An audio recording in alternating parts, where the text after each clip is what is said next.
Bab 168. Keras kepala seperti keledai.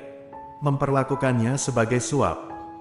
Wajah Gita berubah, sepertinya kata-kata Davin Ye bermaksud mengakui bahwa dia mengejar Claire Sen dari samping. Ya Tuhan. Gita tidak tahan berkedip, jika Davin Ye benar-benar mengejar Claire Sen, bagaimana dengan antara dia dan Golden Ye? Meskipun Gita tidak berpikir bahwa Claire Sen masuk ke Yes Corp mengandalkan Golden Ye untuk masuk, dia merasa identitasnya benar karena dia mirip dengan mereka. Tapi sekarang sepertinya, identitasnya seharusnya tidak sesederhana itu, kan? Kalau tidak, bagaimana mungkin kedua saudara Yes Corp? Memikirkan hal ini, Gita hanya bisa sedikit terbatuk. Wakil CEOY, apakah kamu serius tentang Claire? Meskipun kita semua adalah orang biasa, mungkin di matamu, kita gadis biasa memiliki hal seperti itu.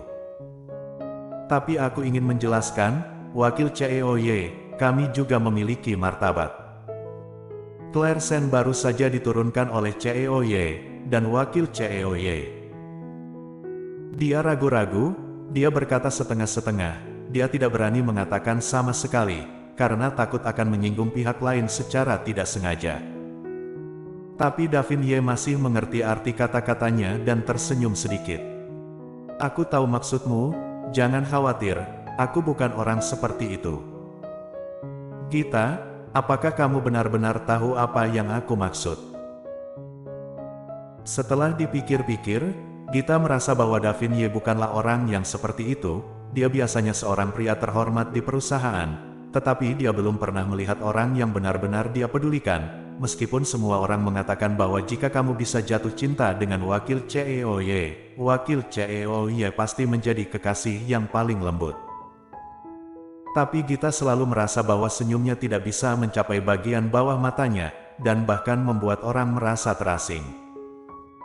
Wakil CEOY, aku pikir Claire adalah orang yang menganggap semuanya serius. Setelah memikirkannya, Gita berkata lagi. Davin Ye tidak tertawa, dan keduanya semakin menjauh. Claire Sen langsung naik ke atas untuk menemukan Kak Joan, dan dia tercengang ketika dia mendorong pintu masuk.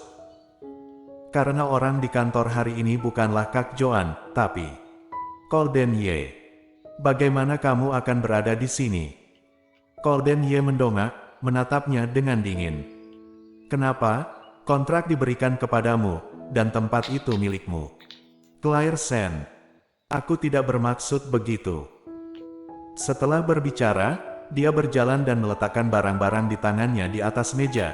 Dia hanya tidak menyangka Golden Ye muncul di sini. Dan dia benar-benar berbicara dengannya, tiap pernah berbicara di rumah. Mata Golden Ye sangat mengejek, apakah kamu tidak ingin mengembalikan kontrak dan kartu bank? Mengapa kamu mengambilnya lagi? Wanita yang sudah menikah 2 kali, berapa banyak kebenaran yang kamu katakan? Apa yang dikatakan ini? Claire Sen merasakan sakit di hatinya, dia menggigit bibir bawahnya pelan tanpa melihat ke arahnya. Kamu pikir itu benar, dan kamu pikir itu salah, aku tidak punya alasan untuk berdebat. Menurutmu, apakah aku salah menyalahkanmu? Claire Sen tidak berbicara. Golden Ye terus menatapnya dengan dingin. Claire Sen berpikir dalam-dalam, karena Kak Joan tidak ada di sini, aku akan kembali dulu. Begitu dia berjalan di luar pintu, Claire Sen bertemu dengan Kak Joan. Hei, Claire, kamu sudah datang. Aku baru saja memberitahu Golden Ye bahwa kamu akan segera datang, aku tidak menyangka kamu akan sangat terlambat hari ini. Ini aku barusan turun beli kopi, bantu aku memberikan secangkir untuk Golden Ye. Setelah berbicara, Kak Joan langsung menghampirinya ke sisi lain, aku akan pergi dan melihat bagaimana keadaan mereka. Claire Sen. Dia menahan 2 cangkir kopi. Pada akhirnya, dia hanya bisa berbalik dan meletakkan kedua cangkir di depan Golden Ye. Ambil barang-barangmu, kata Golden Ye dingin. Claire Sen, tidak, ini dari Kak Joan membelikannya untukmu. Hanya 1 cangkir milikku. Claire Sen, kamu naif sekali. Dia dengan marah, mengambil cangkirnya dan berjalan keluar. Mata Golden Ye jatuh tajam ke punggungnya. Setelah pusat perbelanjaan diserahkan kepadamu, pertunjukannya benar-benar menurun. Claire Sen, aku tahu, aku tidak perlu mengingatkanmu, aku sedang memikirkan cara.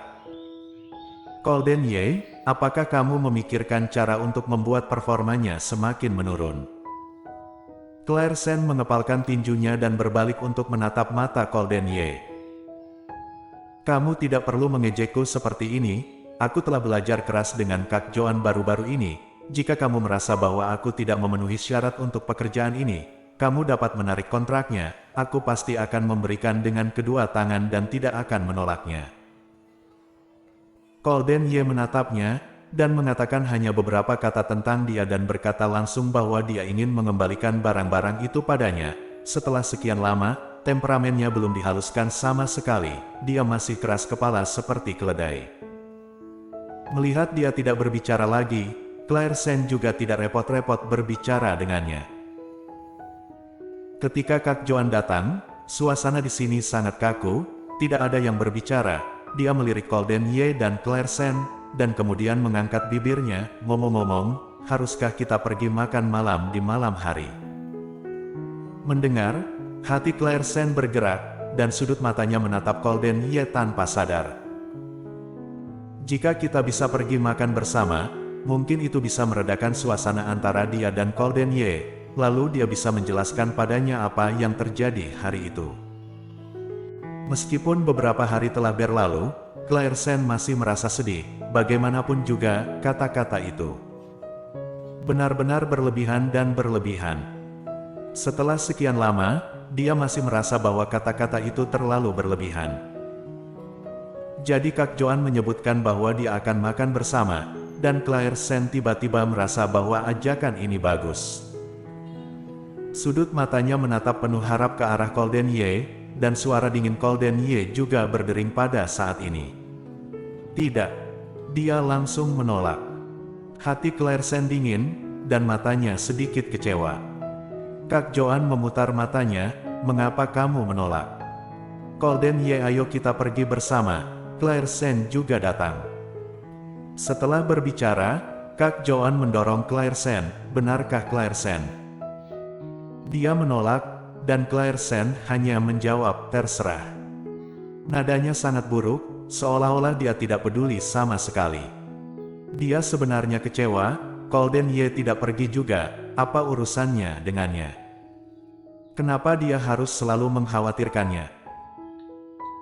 Dan ketika ini jatuh ke telinga Golden Ye, dia merasa bahwa dia tidak peduli apakah dia pergi makan dengan dirinya sendiri atau tidak. Mungkin permintaan Kak Joan masih dipaksakan untuknya, jadi seluruh tubuh Golden Ye menjadi lebih dingin dan lebih keras untuk sesaat. Kemudian Golden Ye mendengar cibiran.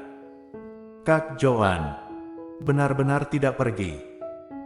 Baik Golden Ye maupun Claire Sen tidak menanggapi, Kak Joan merasa bahwa dia tidak tahu berterima kasih, jadi dia menjawab, baiklah, kalau begitu aku akan pergi sendiri. Claire Sen tetap sedikit kesal, mengambilnya dan berdiri, aku punya janji dengan temanku untuk pergi keluar, aku akan pergi dulu. Tanpa menunggu mereka berdua bereaksi, mereka mengambil langkah dan meninggalkan kantor. Jadi hanya Golden Ye dan Kak Joan yang tersisa di kantor. Kak Joan jelas merasa bahwa napas di tubuh Golden Ye menjadi lebih kuat. Dia tidak bisa menahan diri untuk menyesap kopi dan kemudian meliriknya, Golden Ye, kalian ada masalah apa? Bertengkar. Golden Ye meliriknya dengan dingin dan tidak mengatakan apa-apa. Kak Joan mengangkat bibirnya dengan bangga, sepertinya hubunganmu bahkan lebih dekat dari yang aku kira. Begitu suara itu jatuh, Golden Ye memutar roda kursi roda keluar. Kak Joan, siapa yang dia singgung? Bersambung.